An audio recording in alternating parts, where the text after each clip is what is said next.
করে তাদেরকে আমি আমার মহানগর যুবদলের পক্ষ থেকে বিপ্লবী শুভেচ্ছা জানাচ্ছি।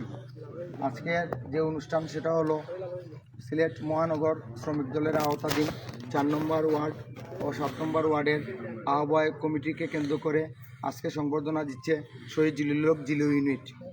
অনুষ্ঠানে সভাপতিত্ব করছেন 7 নম্বর ওয়ার্ড বিএনপির কার্যনির্বাহী কমিটির সদস্য জনাব সমীর উদ্দিন।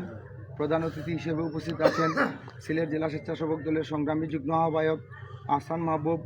বিশেষ অতিথি হিসেবে উপস্থিত আছেন মহানগর যুবদলের সহ সাংগঠনিক সম্পাদক কামাল আহমেদ। বিশেষ অতিথি হিসেবে মহানগর যুবদলের সহ গণশিক্ষা বিষয়ক সম্পাদক মোহাম্মদ রনি। উপস্থিত আছেন বিশেষ অতিথি হিসাবে 7 নম্বর ওয়ার্ডের সম্ভাব্য কাউন্সিলর পদপ্রার্থী সুজন মিয়া। উপস্থিত আছেন জালালাবাদ থানা স্বেচ্ছাসেবক দলের সাবেক যুগ্ম আহ্বায়ক রায়হান রেজা।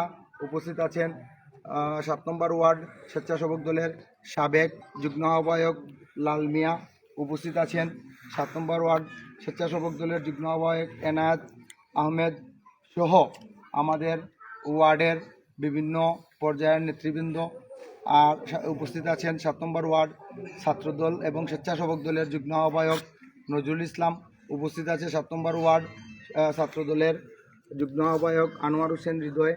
7 নম্বর ওয়ার্ড জিয়া মঞ্চের যুগ্ম আহ্বায়ক আতাউর রহমান আজকের এই অনুষ্ঠানের সঞ্চালক। উপস্থিত আছে 7 নম্বর ওয়ার্ড জিয়া মঞ্চের সংগ্রামী যুগ্ম আহ্বায়ক সোহেল আহমদ, ইকবাল আহমেদ সহ অনেকেই এখানে উপস্থিত আছেন। আসলে সবার যদি নাম বলতে হয় কারণ অনেকক্ষণ সময় আমি নাম নিচ্ছি না। সবাইকে আমি আমার ব্যক্তিগত পক্ষ থেকে বিপ্লবী শুভেচ্ছা অভিনন্দন জানাচ্ছি। আজকে যে বা যারা কমিটিতে এসেছেন 4 নম্বর ওয়ার্ড শ্রমিক দল এবং 7 নম্বর ওয়ার্ড শ্রমিক দলের কমিটিতে যারা এসেছেন সম্ভবত 21 জনের আহ্বায়ক কমিটি এসেছে। আমি আশা করি ভবিষ্যতে অতীতে যেরকম শ্রমিক দল রাজপথে ছিল এখনও বর্তমানে আছে, ভবিষ্যতেও এই শ্রমিক দল রাজপথে থাকবে এই আশা প্রত্যাশা ব্যক্ত করে এবং পাশাপাশি আমরা অন্যান্য সংগঠনের রাজনীতি করলেও আমরা বিএনপির রাজনীতি আমরা সবই একই দলের রাজনীতির সাথে জড়িত। হয়তো কেউ কোনো অঙ্গ সংগঠন করে। আমি আমার ব্যক্তিগত এবং মহানগর যুবদলের পক্ষ থেকে আমি এটা বলতে চাই যে আপনারা শ্রমিক দলের যে কোনো প্রোগ্রামে যে কোনো সমস্যায় আপনারা আমাদেরকে বলবেন।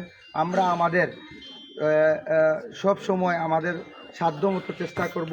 আমাদের শহীদ জিলুল হক জিলু ইউনিট আর সব সময় আপনাদের পাশে আছে, ইনশাআল্লাহ ভবিষ্যতেও পাশে থাকবে এই আশা প্রত্যাশা ব্যক্ত করে আমি আমার সংক্ষিপ্ত বক্তব্য এখানেই শেষ করছি। আসসালামু আলাইকুম।